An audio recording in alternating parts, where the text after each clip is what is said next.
শিং মাছের ঝোল, ঝাল, ভুনা যে যেটাই বলুন না কেন খেতে কিন্তু অসাধারণ লাগে। এটা যেমনি টেস্টি তেমনি শরীরের জন্য খুবই উপকারী। আসসালামু আলাইকুম, সবাই কেমন আছেন?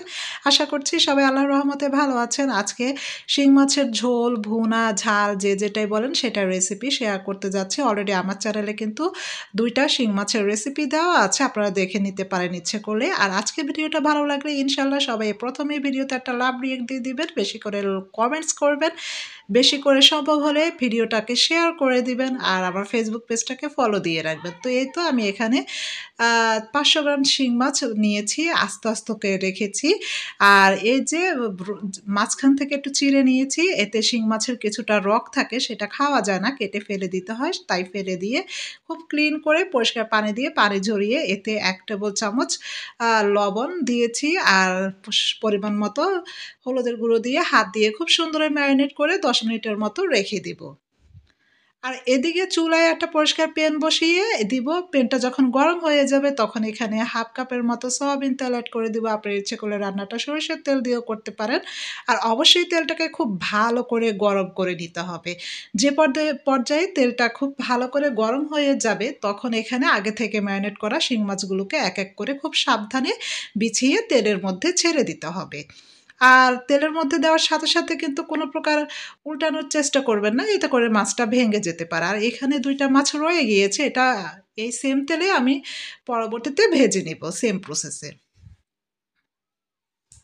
তো চুলার মিডিয়াম ফ্লেমে প্রায় যখন ৩-৪ মিনিটের মতো হয়ে গিয়েছে তখন আমি শিং মাছের অপর পাশটা উল্টে দেব। আর আজকে শিং মাছটা ভাজার জন্যে একটু লাল, লাল করে ভেজে নিব। এতে করে খুব সুন্দর ফ্লেভার আসবে আর শিং মাছটা খেতেও অনেক মজা লাগবে। একবার ট্রাই করে দেখবেন, আশা করছি ইনশাআল্লাহ ভালো লাগবে। আর আমার মতো কে, কে শিং মাছ পরিষ্কার করার ভয়ে খেতে চান না, তবে খুবই প্রিয়। অবশ্যই কিন্তু কমেন্টস করে জানাতে ভুলবেন না।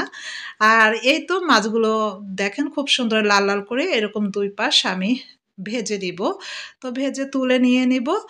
আর বাকি যে ২ টা মাছ, সে ২ টা মাছও কিন্তু ভেজে নিয়েছি। এখন ওই সেম তেলে, মাছ ভাজার তেলে আমি ১/২ কাপ পেঁয়াজ কুচি আগে থেকে ধুয়ে পানি ঝরিয়ে নিয়েছি। তো সেই ১/২ কাপ পেঁয়াজ কুচি এখানে তেলের মধ্যে দিয়ে দিলাম।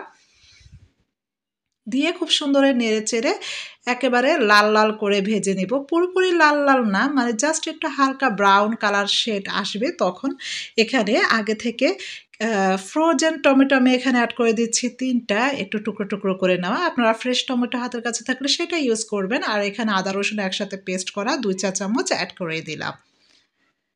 আর ভাজা জিরের গুঁড়ো দিয়ে দিলাম ১.৫ টেবিল চামচ। ভাজা জিরের গুঁড়োটা একটু পরিমাণে বেশি লাগবে শিং মাছের তরকারিতে বা শিং মাছের ঝাল ভুনায়। আর ১/২ টেবিল চামচ হলুদের গুঁড়ো, ১ টেবিল চামচ লাল মরিচের গুঁড়ো। ঝালটা যে যার ইচ্ছে মতো কমিয়ে বাড়িয়ে দিবেন। তো নেড়ে চেড়ে খুব সুন্দর মিলিয়ে নিচ্ছি। আর এখানে স্বাদ মতো মসলার পরিমাণে ১/২ চা চামচ লবণ এড করে দিয়েছি। যেহেতু শিং মাছ ম্যারিনেট করার সময় আমরা লবণ দিয়েছি, সেটা বুঝে লবণটা দিতে হবে। আর এই তো অলরেডি প্রায় ৩-৪ মিনিটের মতো আমি মশলাটাকে খুব সুন্দর কষিয়ে নিয়েছি। যখন মশলার উপর থেকে খুব সুন্দর তেলটা ছেড়ে দিবে আর কাঁচা স্মেলটা চলে যাবে, তখন আগে থেকে ভেজে নেওয়া শিং মাছগুলোকে আমি এখানে দিয়ে দিলাম মশলার মধ্যে। আর যে পাত্রে শিং মাছগুলোকে রেখেছিলাম সেই পাত্র কিছুটা মশলা লেগেছিল, সেটা ধুয়ে এখানে প্রায় ১.৫ কাপের মতো পানি আমি এড করে দিয়েছি। এতে করে খুব সুন্দর শিং মাছটা যেমন হয়ে যাবে আর মশলাটাও খুব সুন্দর ঢুকে যাবে। আর আগে থেকে কেটে ২ ফালি করে রাখা ৭-৮ টা কাঁচামরিচ দিয়ে ঢাকা দিয়ে চুলার মিডিয়াম ফ্লেমে ৭-৮ মিনিটের মতো রান্না করে নিব। তো এই তো ৭-৮ মিনিট পর ফিরে আসলাম। অলরেডি কিন্তু শিং মাছটা খুব সুন্দর ঝোল, ঝোল হয়ে গিয়েছে। ঝোলটা ঘন হয়ে গিয়েছে। এরকম ঘন একটা ঝোল যখন আসবে, তখন আগে থেকে কুচি করে রাখা ধনিয়া পাতা ধুয়ে রাখা এটাকে এখানে উপর থেকে দিয়ে দিচ্ছি। এতে করে খুব সুন্দর স্মেল আসবে আর খেতেও খুব টেস্টি হবে। আর শিং মাছের এ পর্যায়ে লবণটা চেক করে নিতে পারেন। যদি কম হয় সেক্ষেত্রে অ্যাডজাস্ট করে নেওয়া যাবে। তো ঢাকা দিয়ে চুলার মিডিয়াম ফ্লেমে ৩-৪ মিনিট রান্না করে নেব। ব্যাস হয়ে গেল শিং মাছের ঝোল বা ভুনা বা ঝাল যে যেটাই বলুন না কেন, এটা কিন্তু সাদা ভাত পোলাওর সাথে খেতে খুবই মজা। তো আজকে এ পর্যন্তই। যারা আমার ফেসবুক পেজটাকে ফলো করেননি অবশ্যই ফলো দিয়ে রাখবেন। আর যারা ইউটিউব চ্যানেলটাকে সাবস্ক্রাইব করেননি প্লিজ সাবস্ক্রাইব করে ফেলবেন। আল্লাহ